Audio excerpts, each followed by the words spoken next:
Good morning, fellow Nigerians. My name is Smart Mado Ajaja. I'm the convener of Open Nigeria and Africa Unite and the anchor of Nigeria Now at ONN and the Nightingale Radio International from Houston, Texas. It is 1:04 a.m. here, Central Standard Time, here in the United States of America. Yes, I bring you news updates about what is taking place in Nigeria. And what we're going to be talking about this morning, this early morning, this about 8:07 a.m. in Nigeria. What we're going to be talking about this morning is Nigeria, where everything is wrong.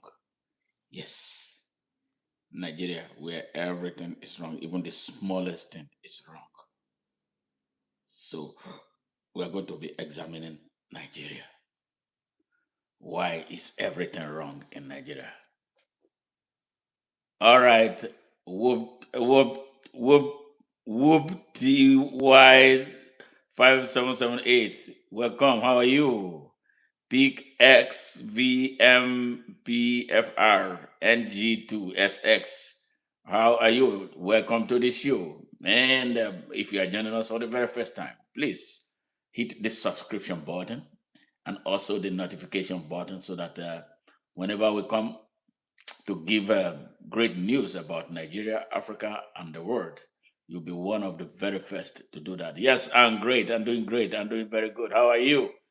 All right. Bright. It's for 1 a.m. 1 a.m. here in Houston, Texas.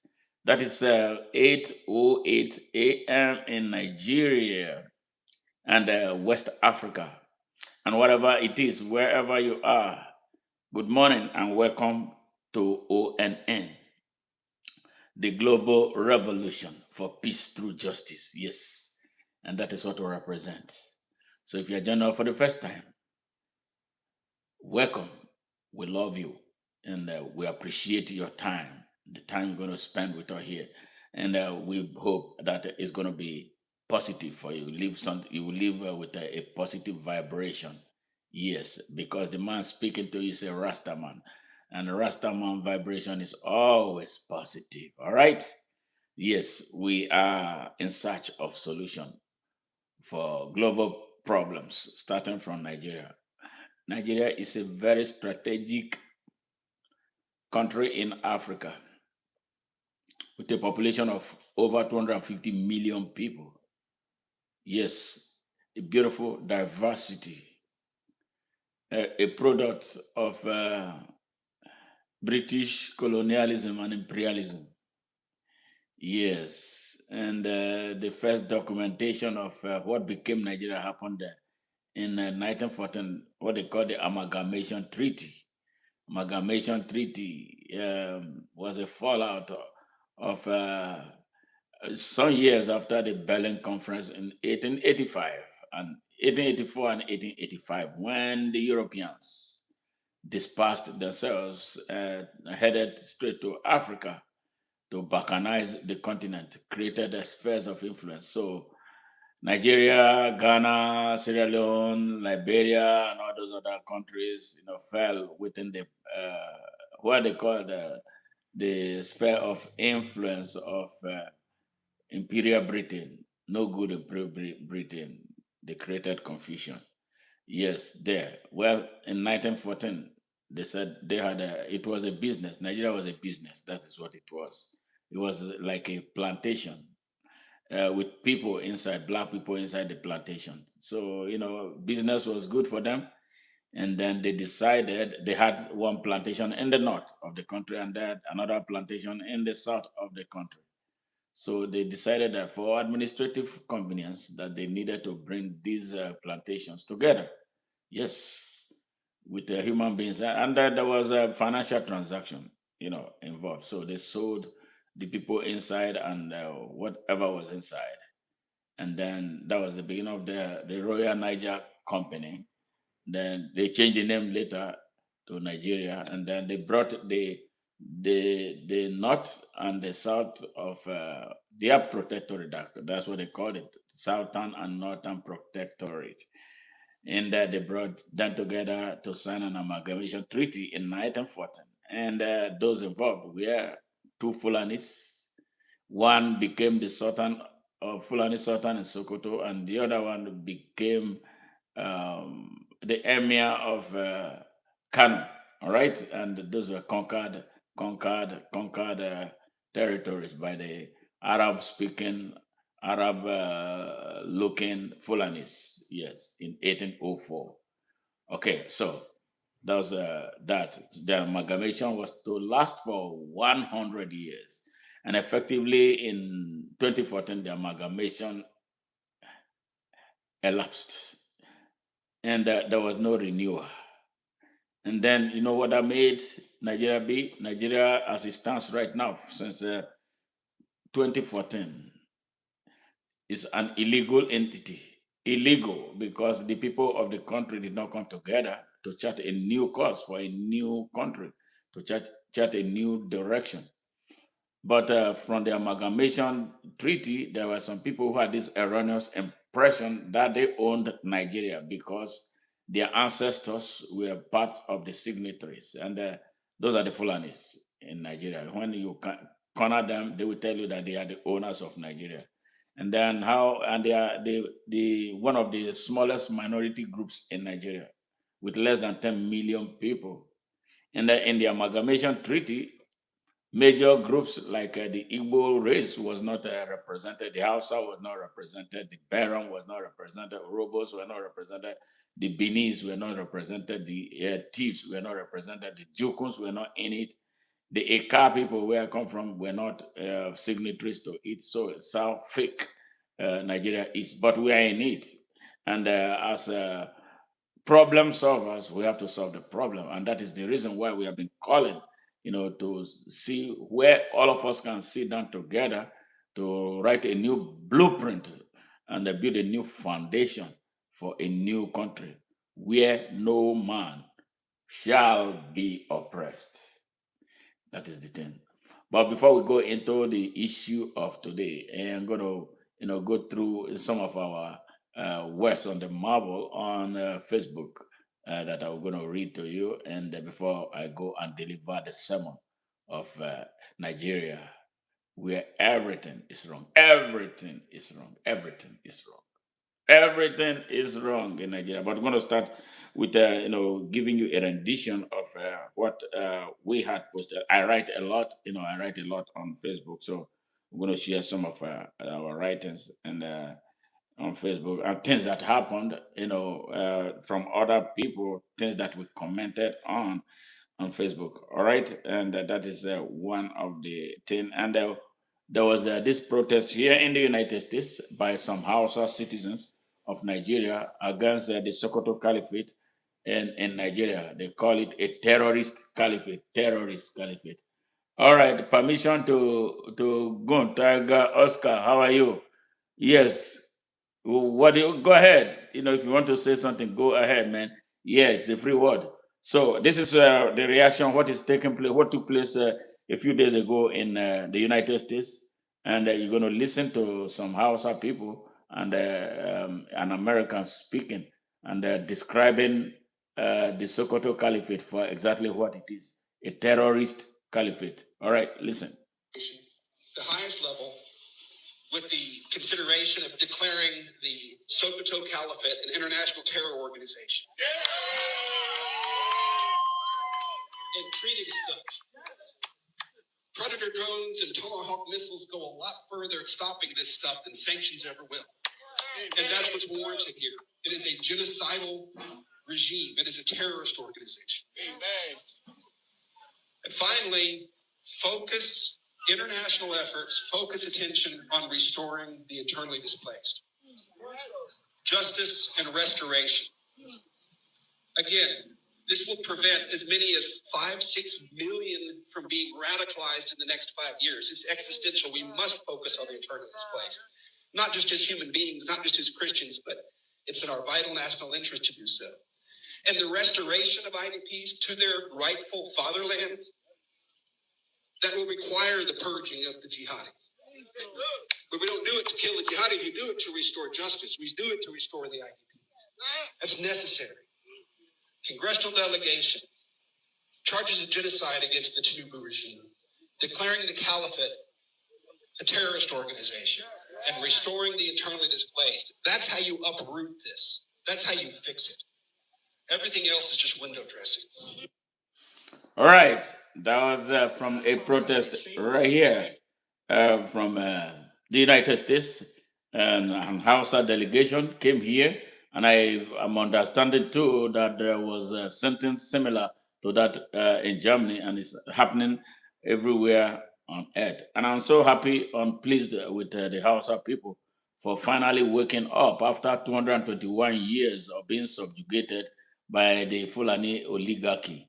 Yes, with their headquarters in Sokoto. And a prophecy is already in the air about Saad Abubakar, the current usurper and impostor, sitting on the throne of the Hausa people in Sokoto as the last. It's going to be the last Sultan in Sokoto. And I see it coming to pass. Now, here was our comment. He said, the end of the Sokoto Caliphate is here. And Saad Abubakar, its last Sultan. Yes, it is prophetic and it shall be so. Hausas, it is now your choice to exercise your freedom or otherwise. Stop recognizing the symbol of the evil Sokoto Caliphate, both as your traditional and spiritual leader, because you are not his subjects. Strengthen your cultural heritage and whatever is left of your traditions and customs, and join the Nigerian mainstream to assert your citizenship of Nigeria as a free people and without apologies to anyone or group in Nigeria. Welcome to Nigeria.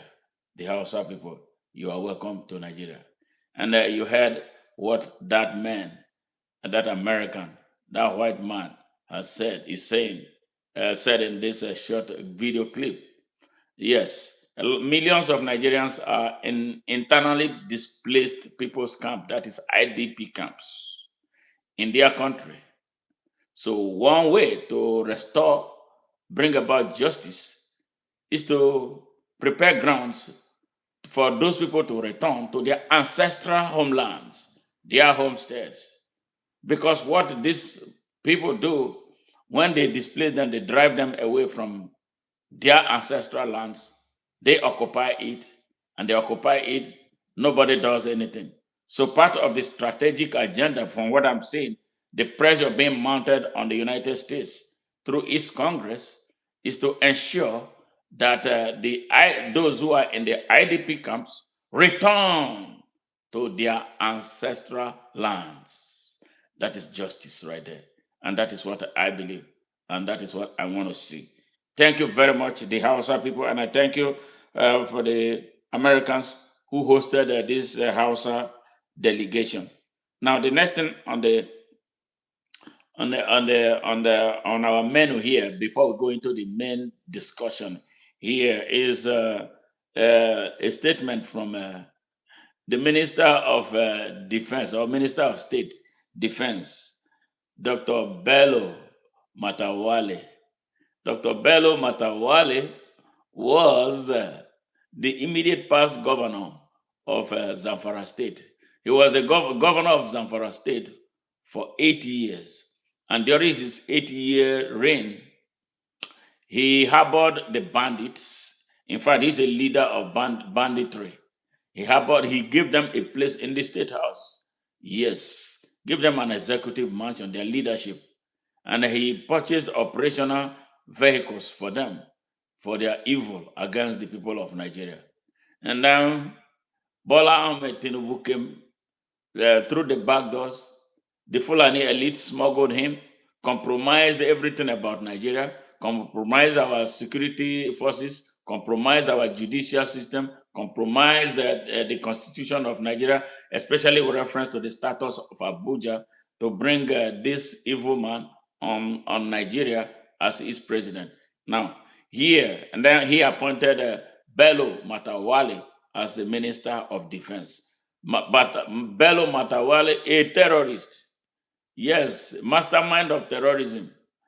Yes,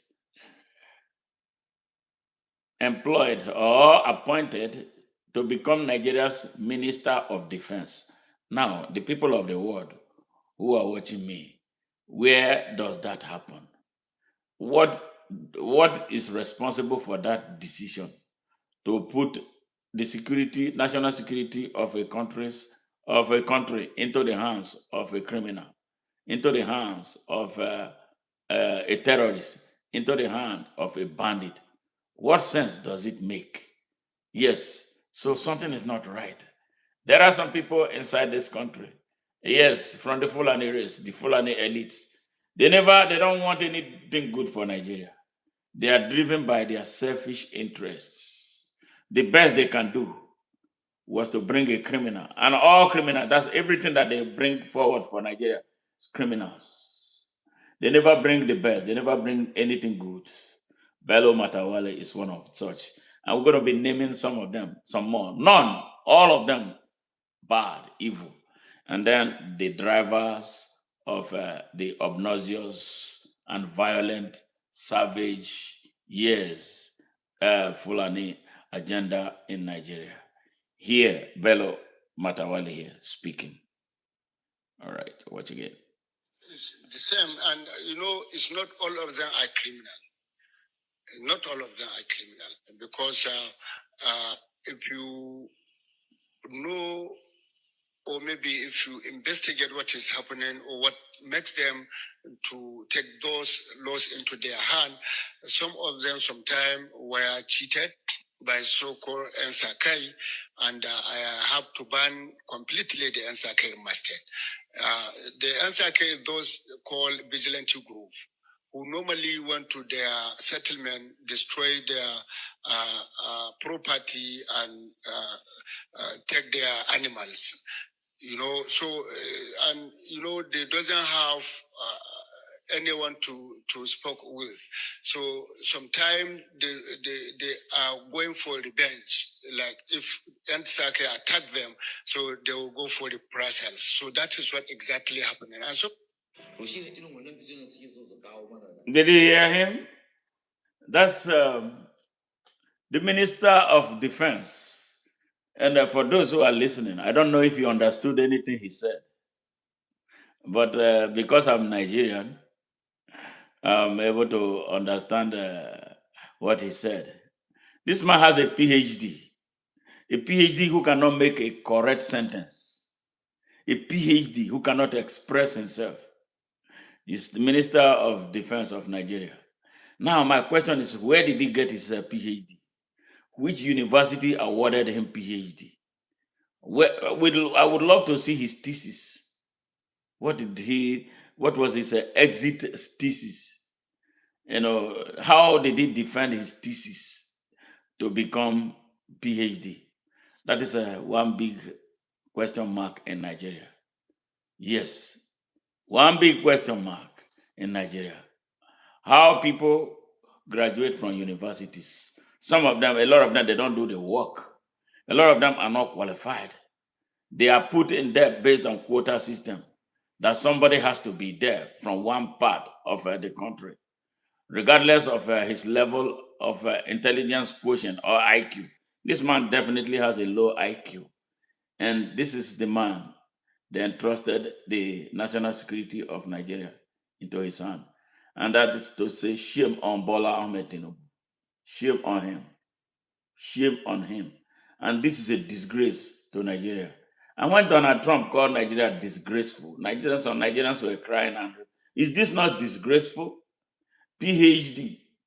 He cannot, even if I agree that English is not our mother tongue, but that's what we were taught. That's the language of instruction in Nigeria. You got to have to learn it. You got to have to use it. We have accepted it as a language that we use for instruction. But this man, as badly as he spoke, and that is how low his IQ is. Now, in this video, he was defending the terrorists. He was defending bandits that they get angry and take laws into their hands because the vigilantes are supposed to be like community policing outfit. to help secure the places. He said he banned them. The reason he banned them because they are his boys who work for him. They terrorize, kidnap people, and work with a Chinese company stealing gold in Zamfara State. So he gets his own percentage of whatever they exploit from there. He's a criminal right here. He's a criminal. But I see him going down. He's going down. Now, the latest thing he did in the kidnap of young children sometime last week from the elementary school. The soldiers were there guiding the environment to make sure that nobody would come because they knew that something was about to happen.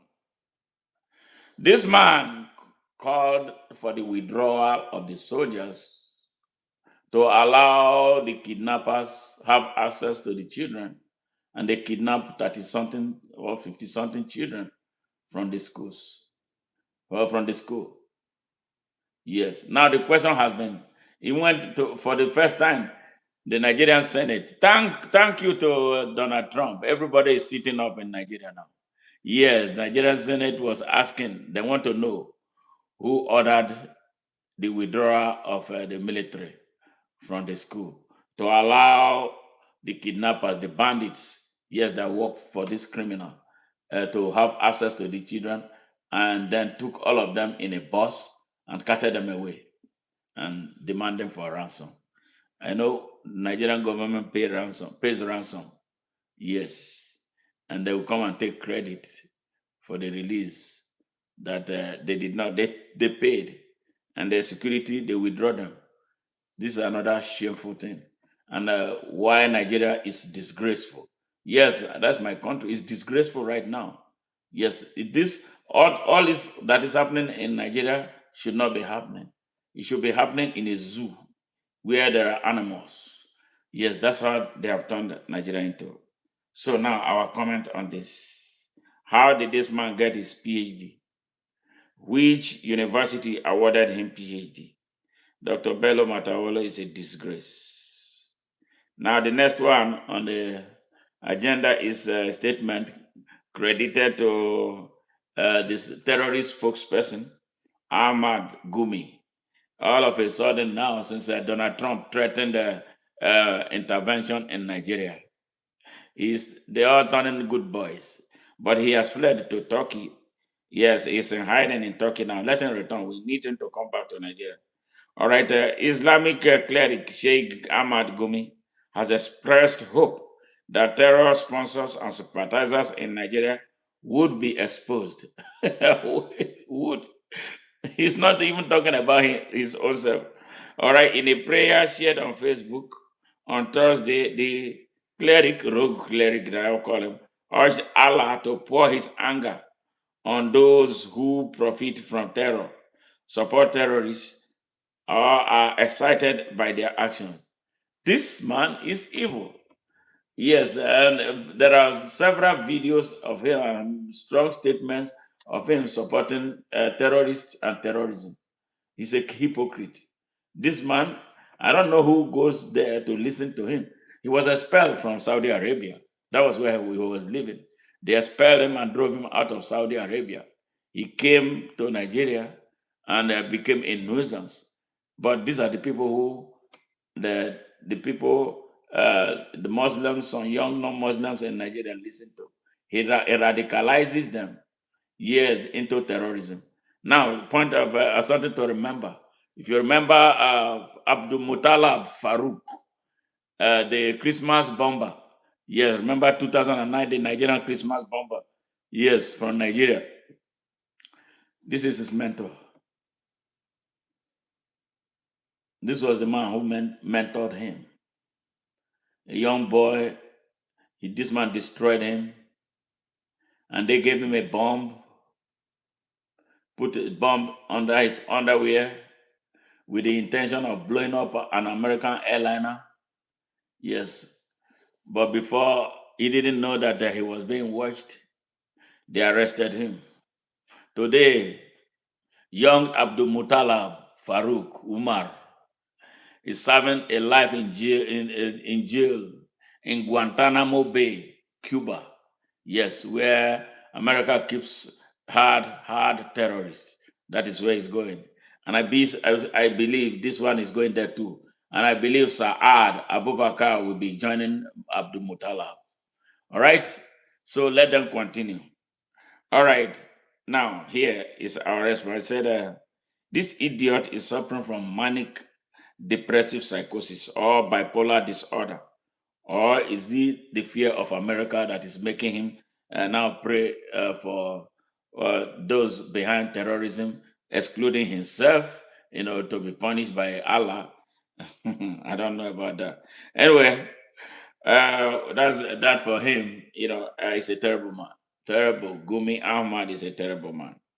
All right. The next one is my warning. My warning to especially Nigeria. Nigeria and the ECOWAS sub-region.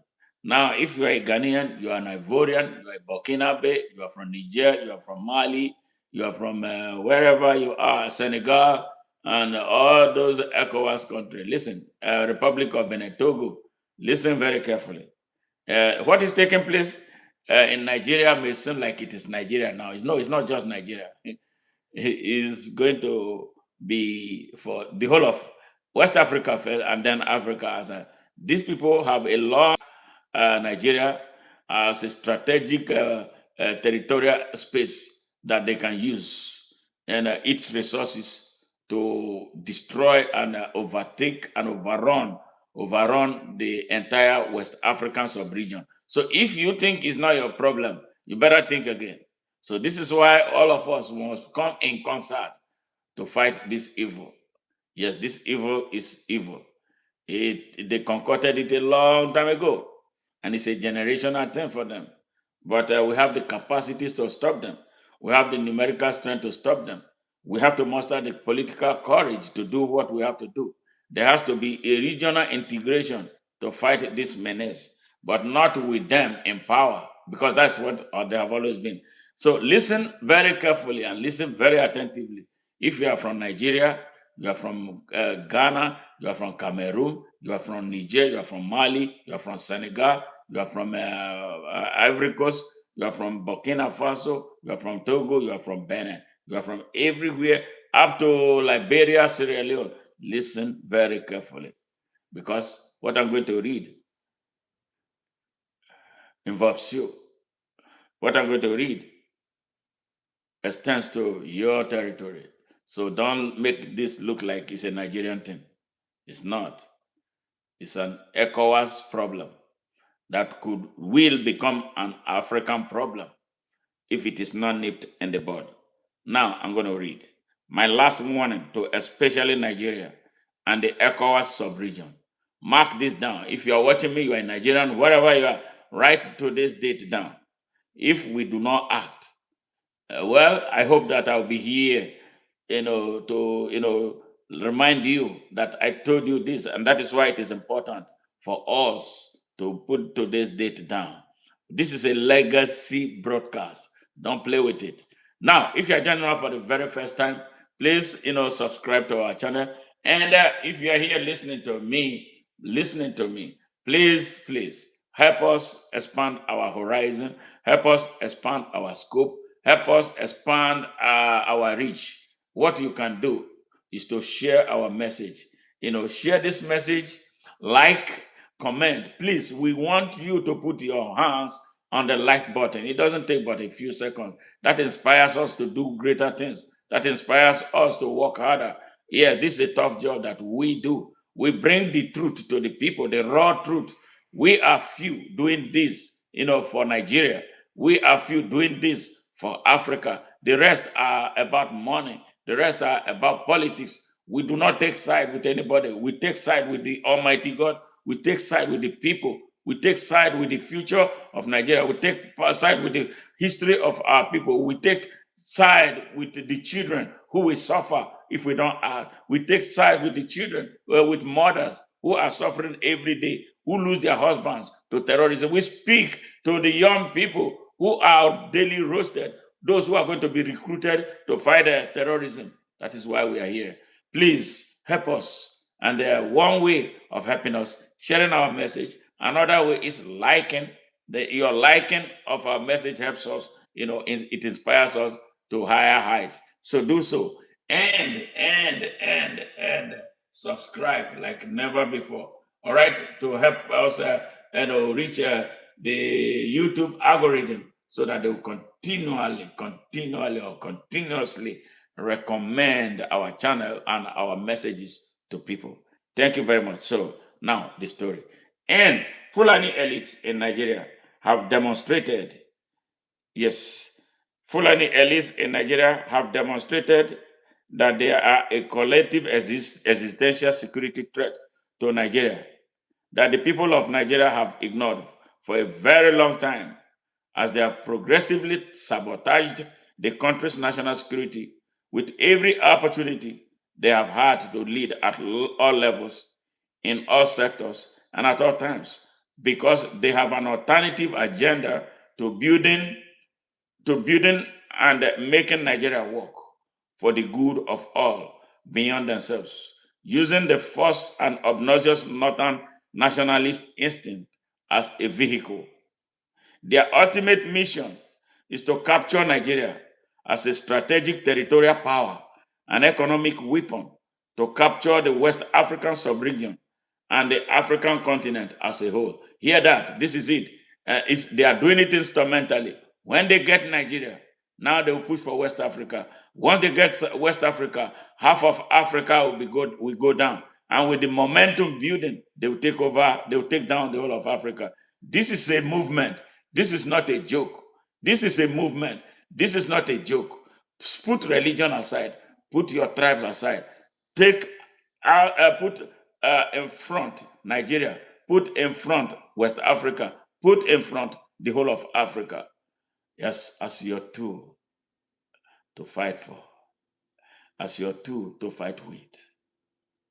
This is the reason why they always want to be in charge of Nigeria and all of its strategic institutions, which they have actually successfully achieved, why they have kept the country and its citizens divided, poor and sleeping, with its mostly corrupt and morally bankrupt elites from across its entire territorial space and in various strategic national institutions, such as the legislature, the presidency, the judiciary, and security agencies working for them as second-class citizens or second-class citizen accomplices for the cash or for the political appointments they are given in the unholy mission to seize their country. You hear that? They have gone so far in their evil mission, which predated the Amalgamation Treaty in 1914 and the declaration of Nigeria as an independent state in 1960, and the country's leadership awarded to them for being excellent companions who did not resist or minimally resisted the British colonialism, bringing with them in shackles into the new country the Hausa people, whom they violently conquered in 1804 via a bloody jihad driven by the same ideology rooted in the control of political power, economics, and resource and financial resources that drive them today. We just reached a dangerous crescendo with their militias and mercenary forces now stationed in forests and alleys across Nigeria for ransoms. Okay, now stationed in forests and alleys across Nigeria, kidnapping innocent and defenseless Nigerian citizens for ransoms, raping Nigerian women, burning villages, mosques, and churches, and massacring people unchallenged by the country's security forces. They command and control infrastructures of which are in their control. All right, quite frankly, they have captured Nigeria, but we can fight back and recover the country. Bola Ahmed Tinubu is one of them.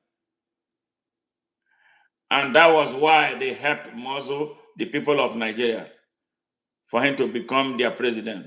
via a crooked process. And a part of their strategic deal with him was to hand them over the management of the country's national security. You see how Bello Matawale became Minister of Defense. That's part of the agenda. You see how Nuhu Ribadu is the national security agenda advisor. That is part of the agenda. You see how Mr. Badru became substantive Minister of Defense. See, all of them. And you see how Kashim Shettima becomes Vice President of Nigeria. Nigeria is, they talk about Islam, Islamization. They talked about a Muslim ticket. Yes, this is what it is about. Bola Ahmed Tinubu is a Muslim. Kashim Shettima is a Muslim. All right. Nuhu Ribadu, National Security Advisor, is a Muslim. All right. Badaru, Minister of Defense, is a Muslim. All right. Another Minister of Defense, State, Dr. Bello Matawale, is a Muslim.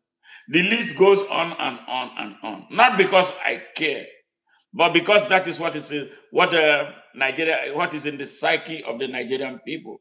I see citizens. I don't see religion. But Nigerians see religion for everything.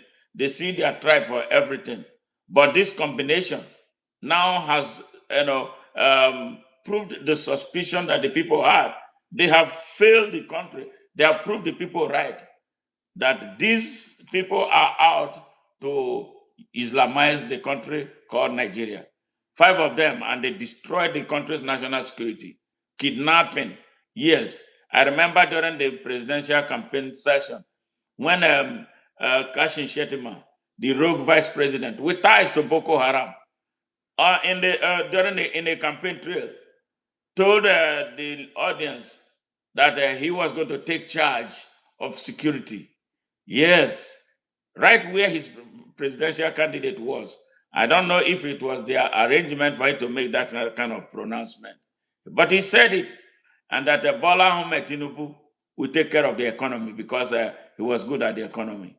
Now today, the two of them have successfully, they have destroyed the economy and they have destroyed the country's national security. Great job, great job. And this has helped, fuel the suspicion of the people about what the intention of these criminals are. And then when you listen to what Saad said, Saad Abubakar, the fake rogue impostor Sultan of Fulanis in Sokoto, he said it that nobody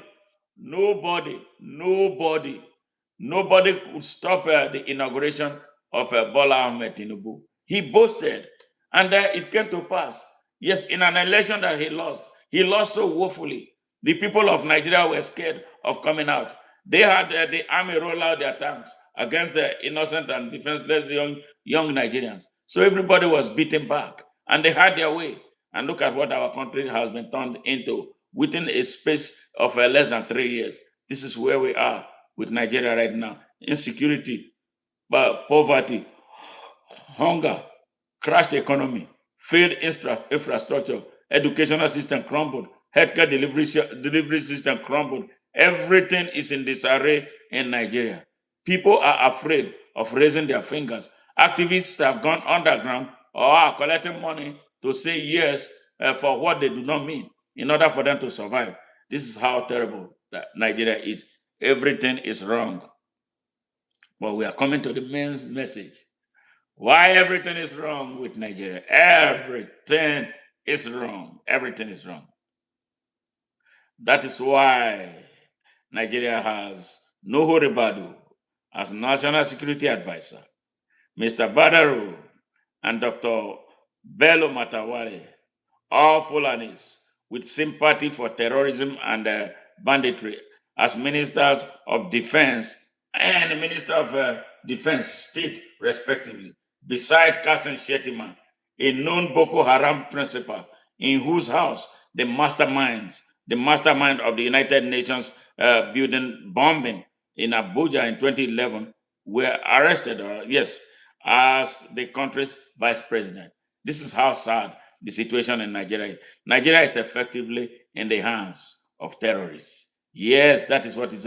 So why Nigerians are angry that Donald Trump wants to come and invade Nigeria? That's what they say. It's an intervention and declaring Nigeria a country of particular concern. Why are Nigerians? The you Nigerians who cannot even stand up, it is only those who are benefiting from what is taking place. They are the ones rising up, being paid by Bola Ahmed Tinubu to make noise in newspapers and the social media. Majority of Nigerians want Bola Ahmed Tinubu gone. They want President Donald Trump to bring the American forces to help them overpower these people, hopefully once and for all, so that Nigeria will open a new chapter. Yes, that is where we are. And, that's just what it is. Tell me, if not, something is not wrong. Tell me that something is not wrong with Nigerians for putting up with this evil. Yes, putting up with these evil men and expect that their country will be great and safe. Yeah, that's my take. A message I sent to Nigerians and the West Africans and Africans in general. What is taking place in Nigeria is not just a Nigerian thing. It's a continental problem. Taking cognizance of the size of Nigeria. If you ignore what is taking place in Nigeria, you're going to be ignoring it at your own peril. Nigerians, it is time to rise up and fight. It is time to defend your country. What is the difference? They give terrorists and bandits some nice names. Terrorists, what is the difference between a terrorist and a bandit? They both kill people. They both rape people. They seize people's territory. They impose taxation. I think some Nigerians think that all of us are stupid. But we ain't. We're not stupid. And here comes another idiot called the former chief of staff, a criminal who was making money off of the war on terrorism. Yes, former chief of army staff, Lieutenant General T.Y. Buratai, has denied allegation that Nigerian armed forces are recruiting repentant Boko Haram members into the military. Buratai was responding to comments made by Honorable Ahmed Idris Wasi, who raised concern about alleged infiltration of the military by former insurgents. In his response, Buratai clarified that the army does not recruit independently, stressing that the responsibility lies with the states.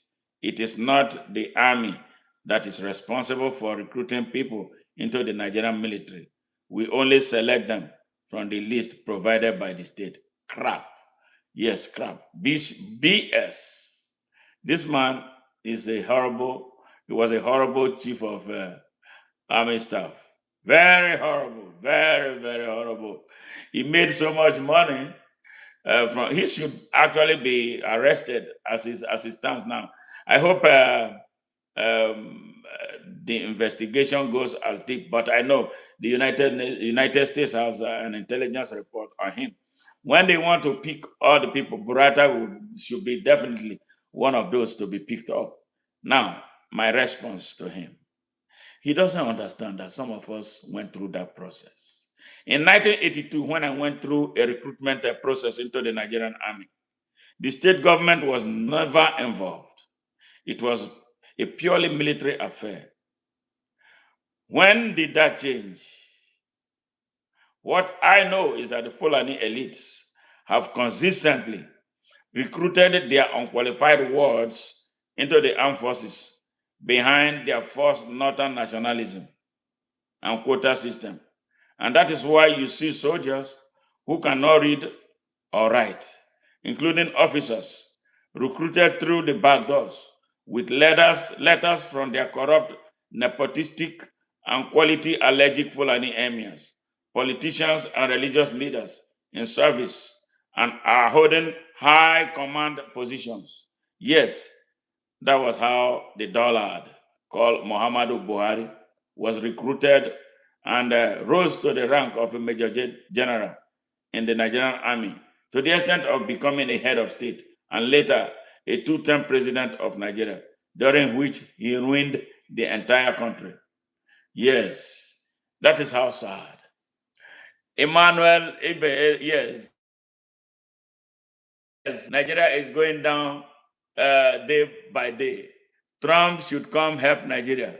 Well, yeah, well, I see it, man. I feel it. I feel sad, seeing what is taking place.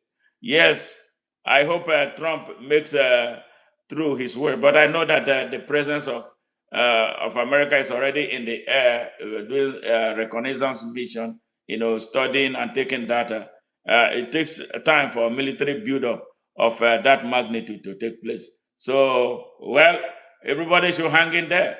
What people should do is go to your various locality, do your best to secure it, to minimize the damage that these rogues will be causing. They are everywhere in Nigeria. I don't know how they did it, but there's something that I find it, I correlate it with. The forced youth migration from Nigeria, young people, especially from the south of Nigeria, living in droves, moving, trekking through the Sahara into Libya, into Morocco and Algeria, with the hope of going into Europe. And then they live there, those places. Some of them die while they are there because they torture them there too. They sell them like commodities. Some, a good number, escape, go into raft boats across the Mediterranean into Italy, where they are put in concentration camps. Yes, in concentration camp. And now they create a vacuum at home. The vacuum that they create, these bandits, these terrorists recruited by Fulanis, yes, come in there to take over. That is why they find it easy to overrun villages. Something is not right. I think the migration of young people, especially from the south of Nigeria, is simulated, to take place like that. All right, Clive Harper, how are you? Europe and the UK don't want them. All right, tell me more about that.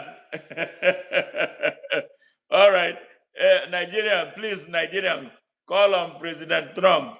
Confidential rescue. Please, we are begging you before we die.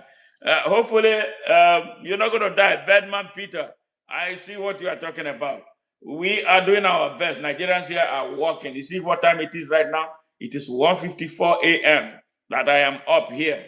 Nobody pays me anything. So that is why I tell you, subscribe to my channel, subscribe to our channel. The more you subscribe, you help us reach more people. Yes, this is why we are here. Yes, I'm 63 years old. Yes, sitting down here, at this time of the hour, making this broadcast to you. So we, as much as we want to help, we need your help too, because it has to be a two-way thing. If you subscribe to our channel, share our message, bring more Nigerians on board to hear the message of truth that they are never told by the mainstream Nigerian media, the very corrupt mainstream Nigerian media. Yes, we say everything that they say. They cannot proscribe our channel. Yes, they cannot. Nobody can touch us. We are not scared of anything. When you have the truth, bring it to us. We will publish it for you. Once we verify that what we are saying is true, we will. We are not scared of anybody. We are not in the payroll of any politician. Dangote, Tony Elumelu, Jim Ovia, nobody pays us. We are independent. We sponsor what we do because of our love for our country. Others are making money off of Nigeria. That is not what we want. We want Nigerians to be free. We want the young people to hope that they have a country. We want the young people to stop migrating.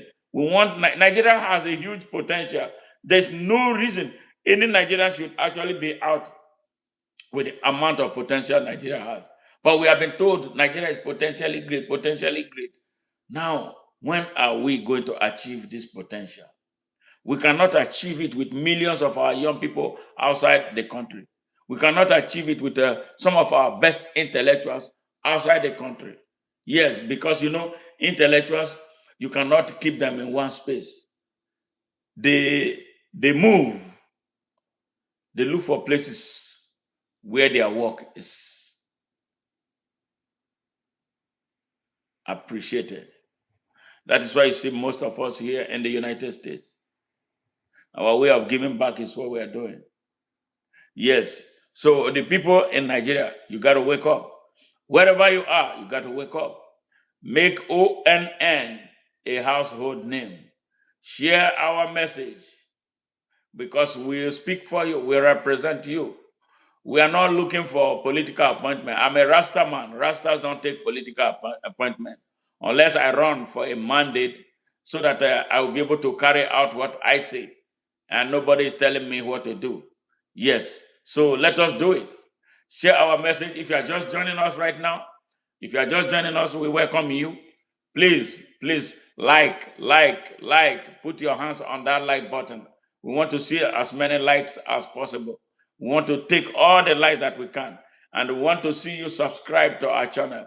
Yes, come back because there's always a reason. We always give you a reason to come back.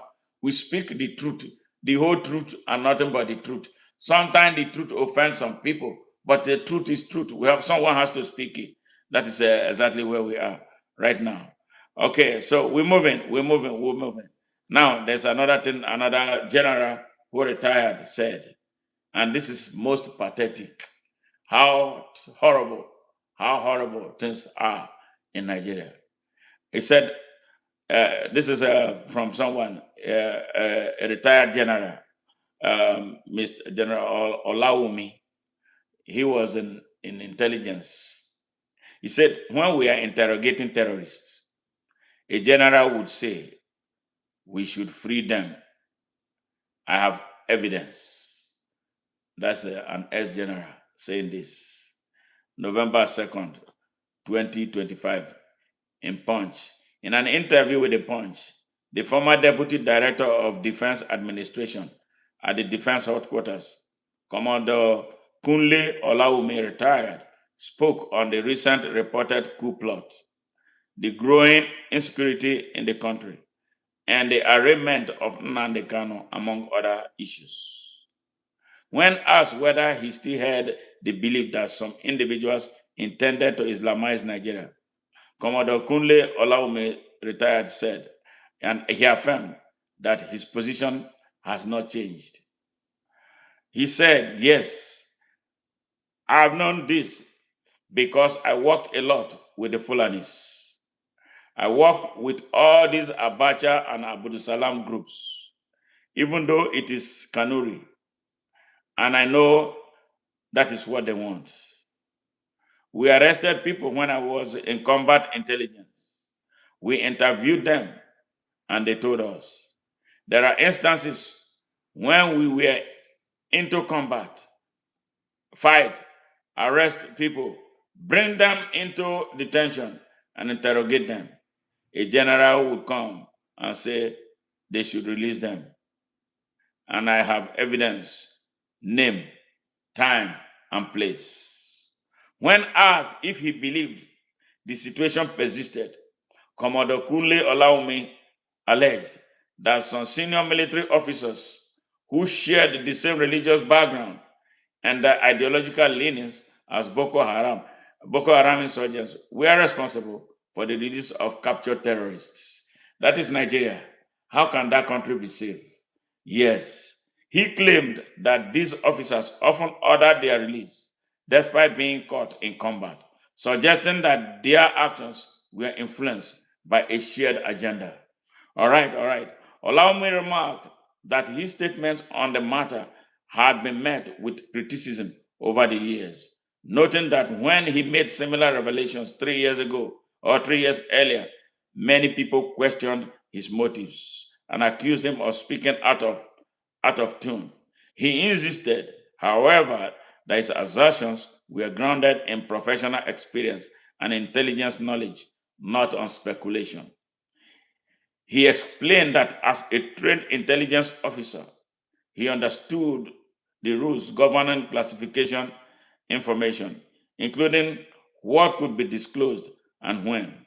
He said he was fully aware of the boundaries between confidential and declassified information, emphasizing that some sensitive details could only be released after a certain number of years, typically 10 to 15 years. Reiterating his position, Olawumi alleged that some Fulani elements were pursuing an Islamization agenda in Nigeria. He claimed that their efforts had taken multiple forms over time, first through violence attack and terrorism, and then through attempts to influence legislation and alter constitutional provisions.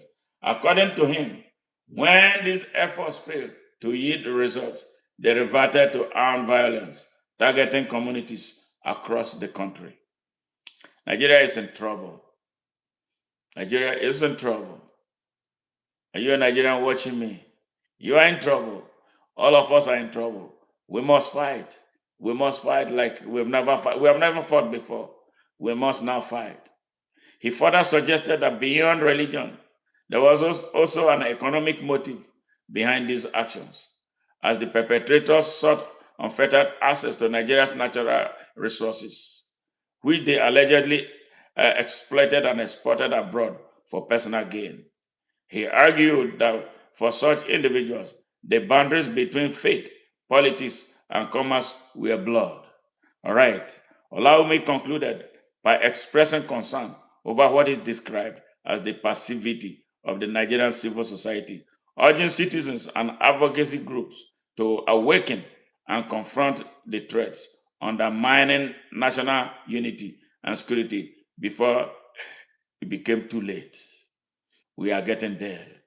It's about late. We are getting there. It is about late. But can we rise up from the ashes? Yes, we can. And that is what this message is about. Did you hear that? Yes. The Fulani elites don't mean well for Nigeria. They don't love Nigeria. They don't care about Nigeria. They are driven by the quest, by the hunger to build a Sokoto caliphate. And that is a long-term project. So you who have been sleeping, thinking that Jesus Christ is going to come and solve it for you, now know that Jesus will not come. Jesus, if you believe in Jesus, has given you the power. Yes, the power of your dominion. Go and use it. Because that is when the Fulani criminals, they kill people in quantum. They raise their guns, they raise their AK-47 and give thanks and praises to their Allah. And they will say, Allahu Akbar. Yes. So their God has done it for them. All right? So you need to wake up. You need to wake up. Your country is fast derailing. They have derailed our country. We went to sleep for a very long time. We allowed them. Now you have seen. Are you still going to be telling me about Atiku? Do you hear anything Atiku says? Atiku is part of this whole thing. El-Rufai is part of them. Yes, all of them. Babakar Malami, Issa Pantami, all of them. Sirika, Yusuf Bichi, they are all involved. Do you see them condemn any of the thing? The fake Sultan of Sokoto, didn't you hear what he said? He said anybody who fights Boko Haram is fighting Allah. Yes, do you hear that? Ahmad Gumi, yes, you hear all of them? They are all involved. They are all involved. The Fulani elites are all involved. And they are raising a new generation that will carry the battle forward. It's a generational thing. You and I have a duty to rise up to stop it and dismantle their caliphate infrastructure. Now and not tomorrow. Are you still afraid? Are you afraid of dying? You're going to die anyway. Are you afraid? Are you still the one dancing Davido, Bomber Boy, P Square, and all that when your country is burning? Are you the one buying Brazilian hair? That hair, you may not even find a space to wear it. It's time. Everybody down too. And let us face the business of Nigeria. The business of Nigeria is for all of us. Yes, it is for all of us. It's not even for the soldiers on the field alone. Yeah, the soldiers in the field need intelligence. The police need intelligence. That is where you come in. What are you doing? Outside sleeping. What are you doing outside watching? What are you doing outside being on Facebook, but you are not making any impact? What are you doing watching me? You are not sharing the message. Yes, share the message.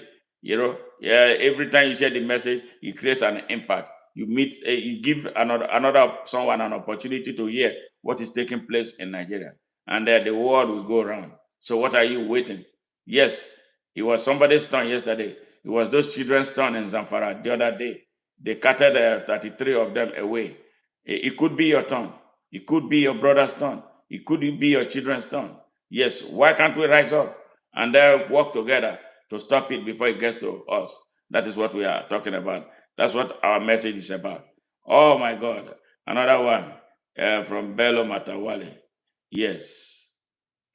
Bandits are not happy that military comes and destroy their farmland. If you look at the grievances, you agree with me that not all bandits are criminals. That's this fool here, Bello Matawale, saying this.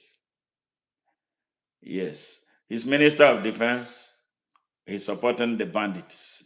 All right, that's sabotage, and that is treason, for which he ought to be arrested. Bola Ahmed Tinubu and the entire National Assembly should be arrested and charged with treason, respectively, for confirming animals like this as political appointees in Nigeria. The Nigerian Senate is a disgrace. They will approve. They will confirm criminals. They will confirm thieves. They will tell you, because they were about to do it the other day for General Christopher Musa. One of them rose up and told him to bow and take a leave. They are now asking him questions about the strategies he's going to adopt to change things around for the insecurity in Nigeria. Once they give them money, they will tell the person to bow and pass. That's how they put this terrorist as a Minister of Defense in Nigeria. The Senate is a house of criminals. Everywhere is wrong in Nigeria. We are coming to that story.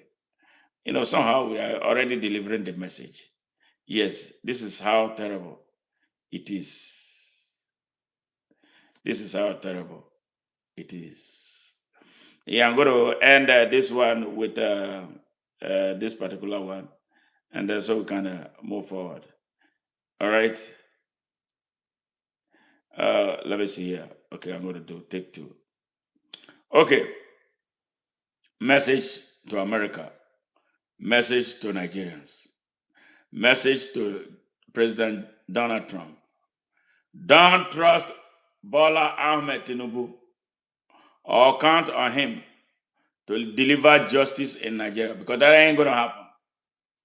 The United States must ensure that Saad Abubakar, the jihadist Fulani Sultan of Sokoto, Ahmad Gumi, Bello Bodejo, and other masterminds and sympathizers of the genocide against defenseless citizens of Nigeria from across the country's ethnic nationalities and religions by Fulani militias are arrested and handed over to the International Criminal Court for prosecution for their crimes against humanity in order to bring a lasting peace to Nigeria.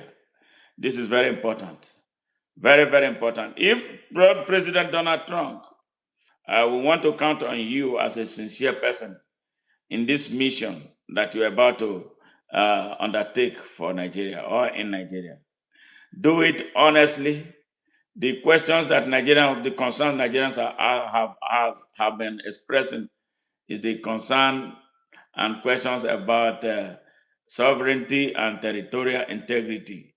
But I know, as a 63-year-old man who lived more than about 30 something years, a little bit 30 years in Nigeria before I moved here, Nigeria has never had sovereignty. The sovereignty of Nigeria has always existed in rhetoric. Nigeria has never had territorial integrity. The territorial integrity of Nigeria has always been broken in the north, from the northern flank of Nigeria.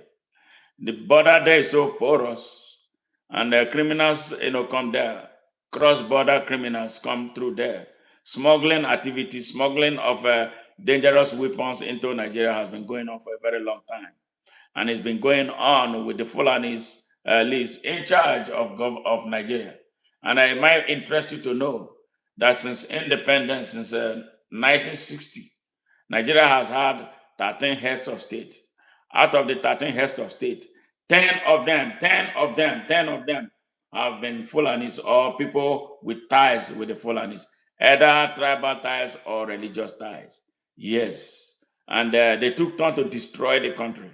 So this is why we tell you, President Trump and the United States, if you are coming to Nigeria to do a job of making Nigeria work, helping a strategic partner to achieve true stability, you must be prepared to do a thorough job. I will tell you, you need to sit down.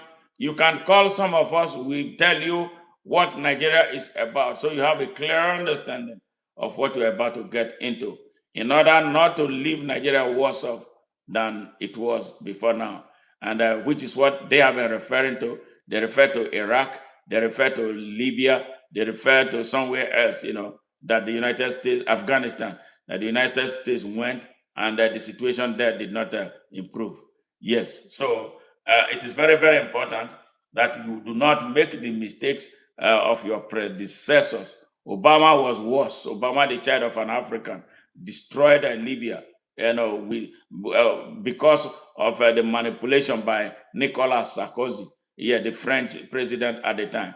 Just like this idiot there, Emmanuel Macron, has been orchestrating all kinds of violence in the Sahel region. Yes, in the name of helping them stabilize. But the truth was that they were stealing the country's uranium. Yes, until recently, the Nigerians, the Malians, and the Burkinabes stood up and said, no, you got to leave our country. And they kicked the hell out of France, out of their country. So, President Trump, we are trusting that you will do a good job if ever you go into Nigeria. Remember, too, how much Nigerians supported you during your electioneering campaign. I'm beginning to think that opportunity to you for the support they gave to you, because I believe that if they had brought a ballot to give to Nigerians to vote, you would have won a massive, massive, massive victory in Nigeria and across Africa. And the expectations from you are high. And I have to reinforce that, like I have always done. It's very, very important that you don't let Nigerians down. If you do come in, hopefully with the intention of truly helping a strategic partner solve a security problem that has been endemic in that country, and sadly driven by one little ethnic group in the country. Elite from one small ethnic group. They have emasculated the people, seized all of the country's strategic institutions. You go into the army, you will cry. Nigerian army is not an army of the Nigerian people. It's a Fulani army, period. So that's why you see a general from somewhere else, he's not able to be a general. Little children who are of Fulani origin, we disrespect them and get away with it because they believe that they own the army. So we have a lot of fish to fry, a lot of changes to make in Nigeria too. That is why I advance the cause for the open Nigeria ideology as a way to save Nigeria from falling into pieces. So it is very, very important. We appreciate the effort. Now, something from Bello Matawalle again, in a statement signed by his governor, the group said it was necessary to reaffirm Matawalle's importance to the administration, particularly in strengthening national security. How can Matawalle? Some people in the north, they call themselves Northerners, but whenever you hear Northerners, it's not Northerners. Those who are where you hear Northerners, they're Fulanis. They talk about North.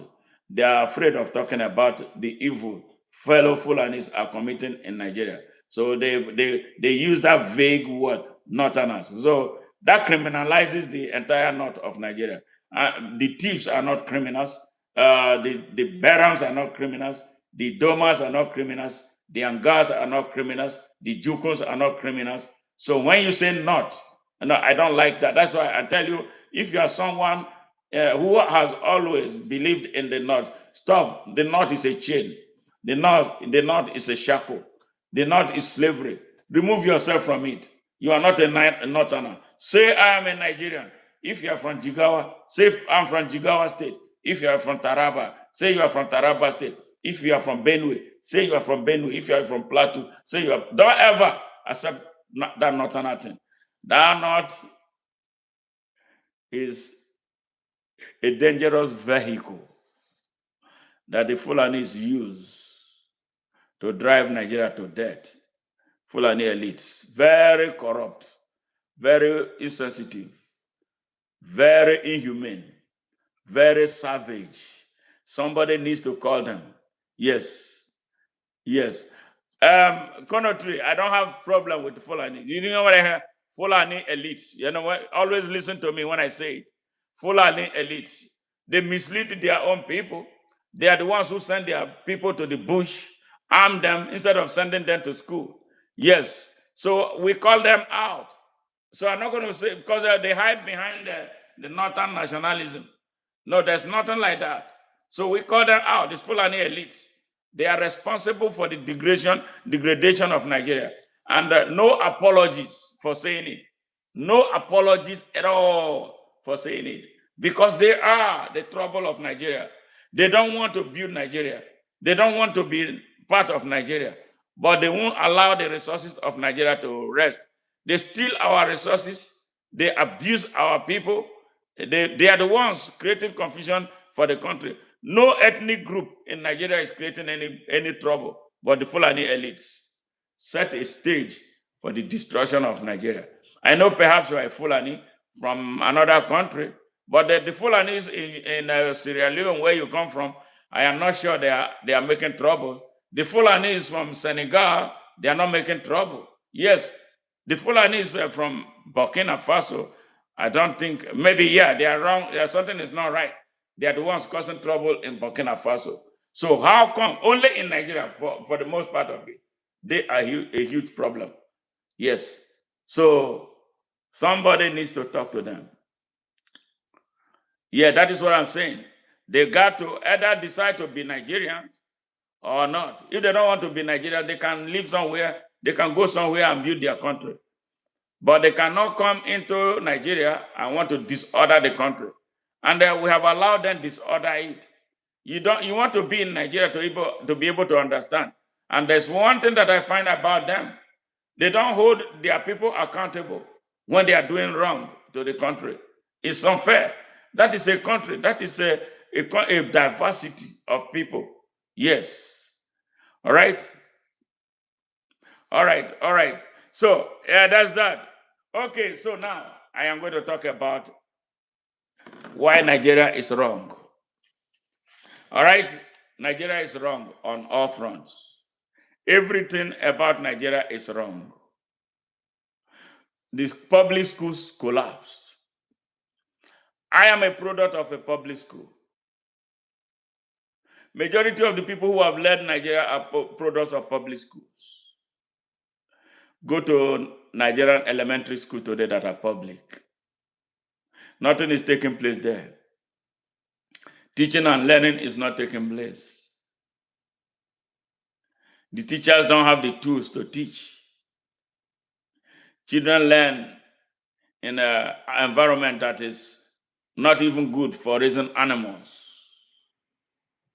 And we have a government. And we have had governments. People now go and patronize private schools. But the poor has no money to pay for private school. Yes. No money. And then what happens? The future is bleak. So public education wrong. In the university, what do you see? Wrong vice chancellors are in charge of universities. Wrong professors are teaching in the classrooms, in the universities. Young girls are made to give up sex in order to pass exams. Young boys take to courtism in the school. They don't study. They pay money in order to pass. And what does it do? When they graduate, they don't have anything in their heads. Those are the thugs that the politicians use. And sadly, they prepare them to take over the mantle of leadership. And that is why you have a lot of criminals in the National Assembly. That is why you have criminals in the State Assembly who don't know anything about anything. Are you not scared? Does that not bother you? The public school system is collapsed completely, starting with elementary education, with wrong teachers at the foundational level. Do you know the damage done to a child being taught, a child who started at the foundational level being taught by the wrong teacher? You ruin that child. You ruin that nation. And that is what is taking place. That is what is taking place. The high school system, what is taking place? Fathers and mothers, parents buy examination question papers. They buy JAMB question papers. They buy WAEC question papers. They buy NECO question papers for their children. And these children know that these things were bought. You have destroyed those children.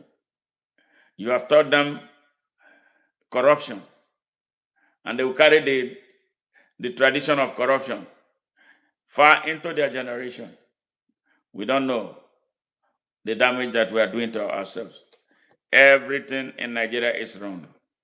In the university, what is going on there? Young girls sell their bodies for masks, and young boys pay money for grades. Good professors are punished for doing the right things. Yes, good professors are punished for being good professors. Terrible professors are promoted. Good professors who do research, they'll be telling them, why are you doing so much research? They will set you up to find a way to frustrate you. When someone is appointed a vice chancellor in the universities in Nigeria right now, the villagers, his or her village will be celebrating. What kind of a system is that? What kind of a country is that? You are celebrating that somebody is promoted, and a lot of times they are promoted or appointed not because they merit it. They are appointed because of a political connection, and they don't know the damage that they do to the future. They don't know the damage that they are doing to the country. You see, the country Nigeria is totally damaged.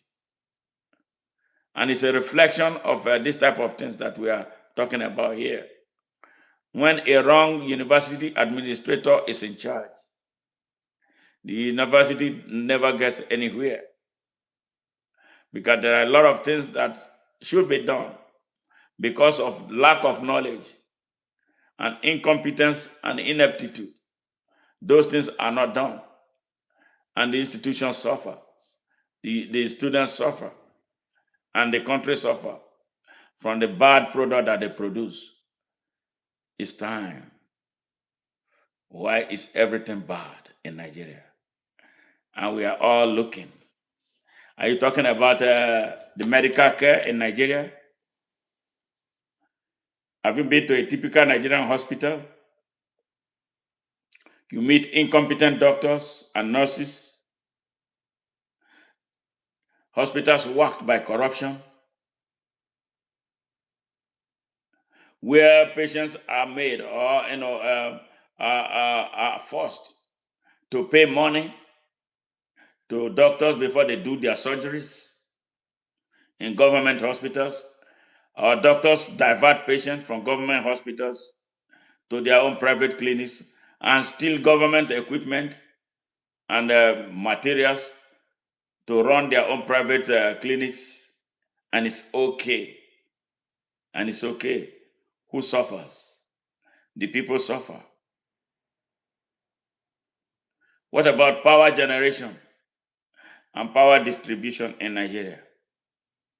Why is it that we cannot fix the electricity problem in Nigeria?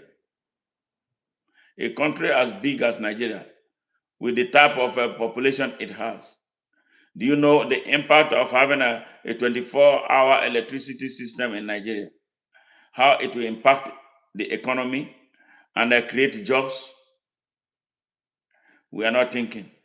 But we all see politicians, a lot of them that you put in power, because they paid you money to become governors, they paid you money to become senators, they paid you money to become members of the National Assembly, they paid you money to become members of, to become the president.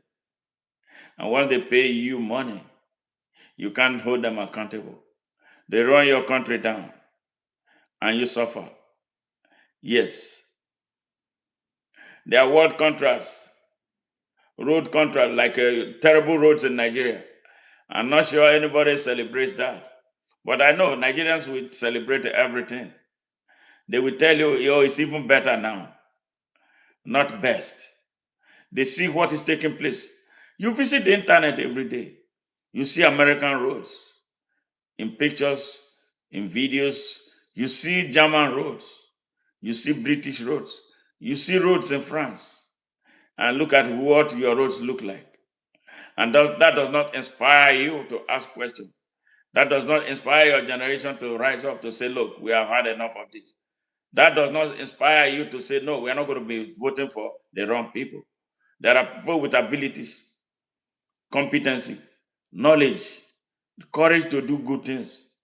Yes, and the exceptional content and strength of character to lead you, to provide access to opportunity for you. But you turn your back on them whenever they come. You go and put your vote for a criminal who gives you 1,000 naira or maybe 2 bottles of beer or buys you an Okada, and you call him a good leader. When things are going back down, and I see people celebrating Bola Ahmed Tinubu as a good leader, a criminal who sold drugs in the United States, a criminal who forged results, a criminal who stole somebody's identity. That's your president. And you are not worried about that. Imagine you. So what example are you going to leave for the next generation? By copying the wrong thing. So that is where it's a big problem. All right? Yes, people award road contracts, inflate the prices. Look at the construction from road construction from Cairo to Cape Town. Cape Town in South Africa, Cairo, Egypt to Cape Town. That's long road from Cairo to Cairo, Egypt to Cape Town, South Africa. And look at the one that they are constructing in Nigeria. The cost of constructing the road within Nigeria doubles or even triples the cost of constructing that solid road from Cairo, Egypt to Cape Town, South Africa.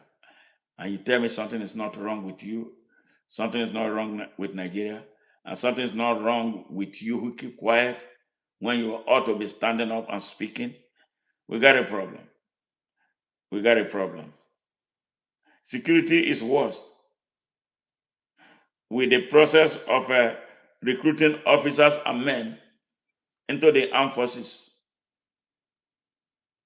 People don't join the armed forces, or those who truly want to join the armed forces because they want to fight for Nigeria, they love Nigeria, they never get recruited.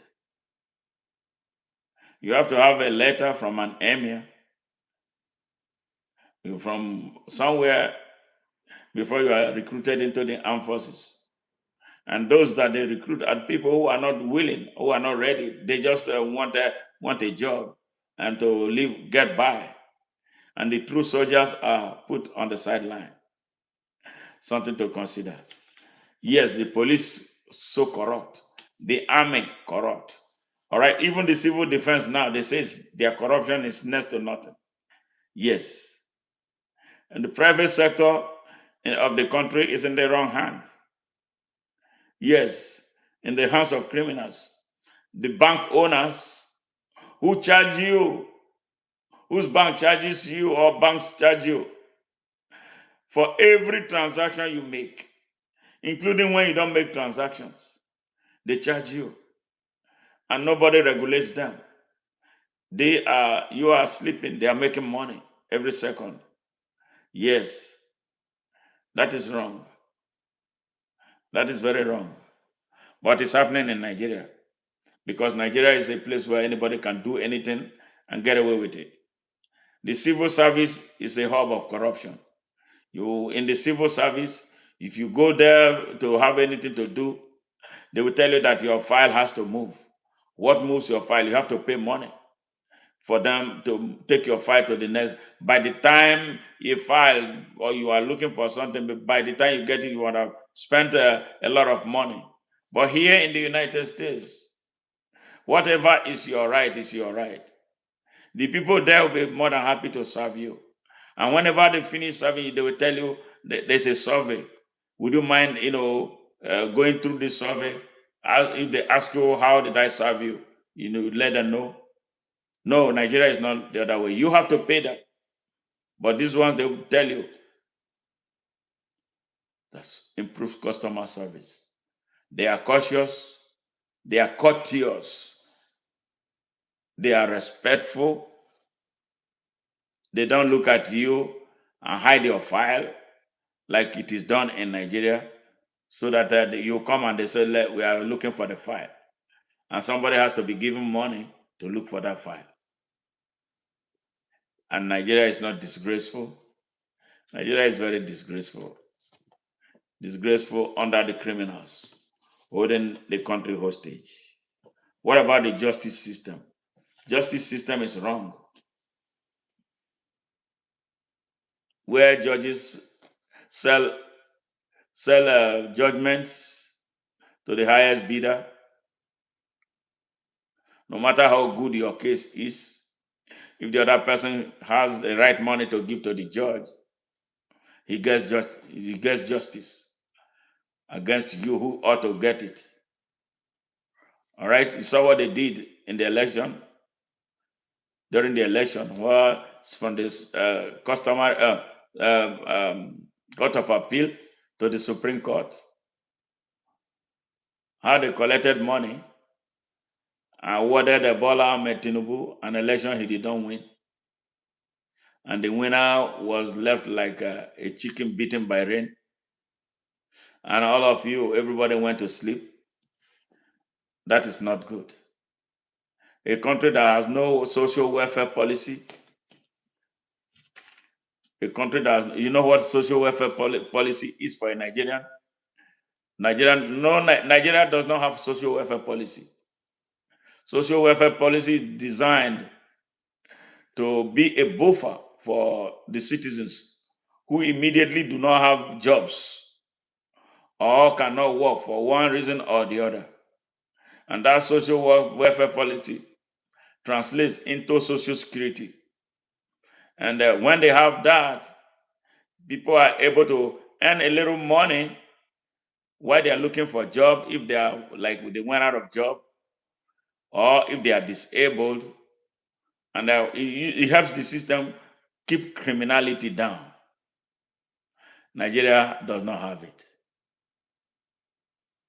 Yes, absolutely.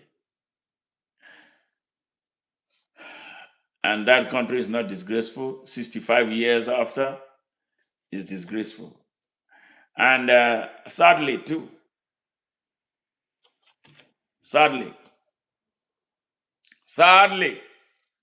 and most painfully, the youths of the country, Nigeria, are so unconscious. The youths of Nigeria are so unconscious. They don't know that they own Nigeria more than any and everybody. They don't know that they are supposed to be the defenders of Nigeria.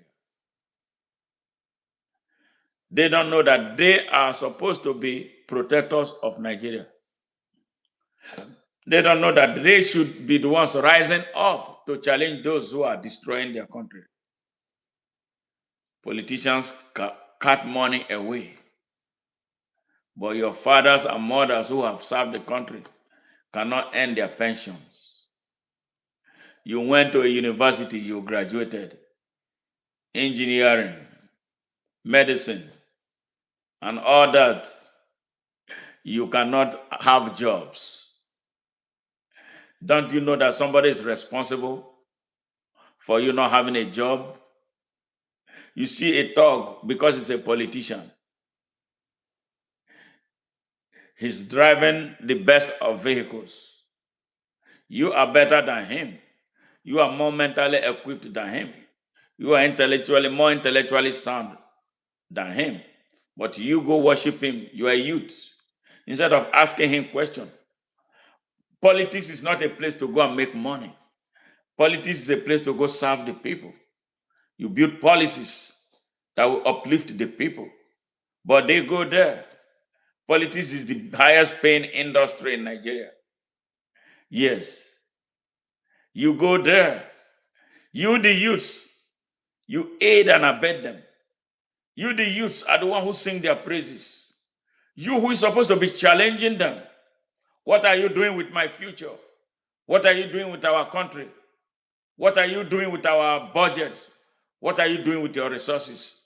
How much is the politician's salary? Why should a politician, a member of a House of Assembly, be earning more money than a university professor? You should be asking that. It is your job to ask these questions. It is your duty to hold them accountable. It's not your duty to serve them. They are not supposed to be God for you to serve. They are your servants. They are supposed to be serving you. Nigerian youths, what is wrong with you? You are unconscious. And you are a huge part of what the problem of Nigeria is. When we talk, you tell me about you are Yoruba youth. I'm an Igbo youth. I'm a Northern youth, that they call the Northern Fulani youths. All right? You can't come together. You don't understand that these people are cheating you. They are criminals. They are thieves. They are rogues. They rob you to live a better life. They strip you of your future. Why should you be riding Okada and their children are in the United States going to school? You don't ask them questions. During your political meetings, do you see any of their children? Yes.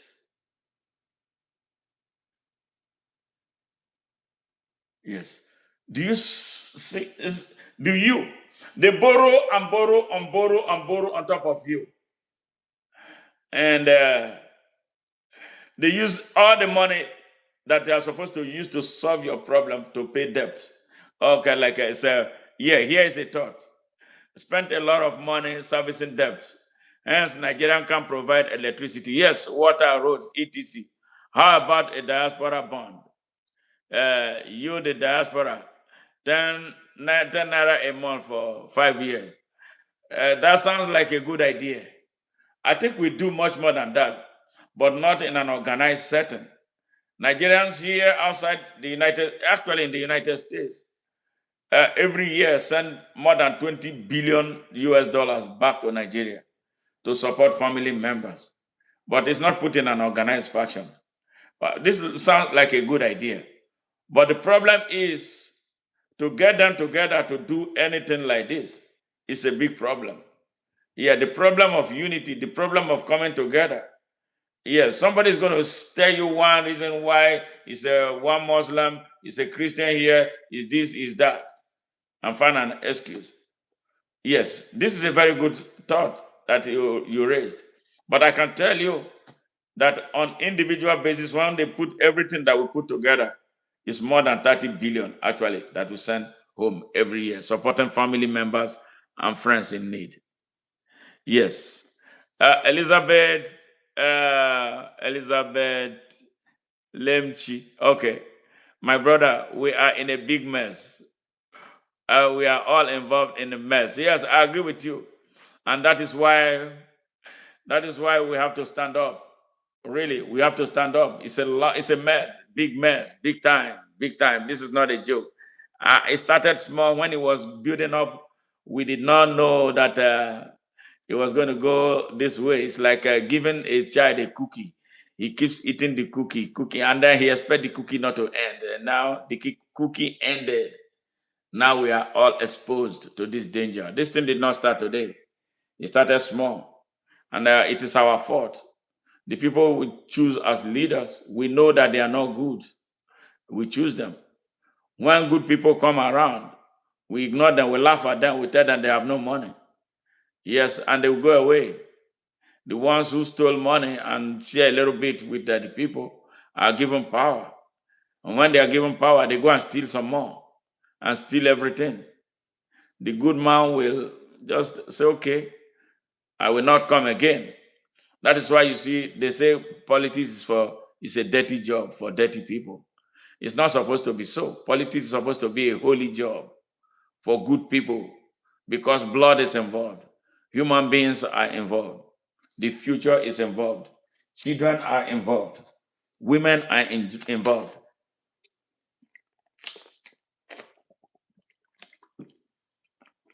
The elderly is involved. Everybody is involved. The physically challenged is involved. And they have a right to protection.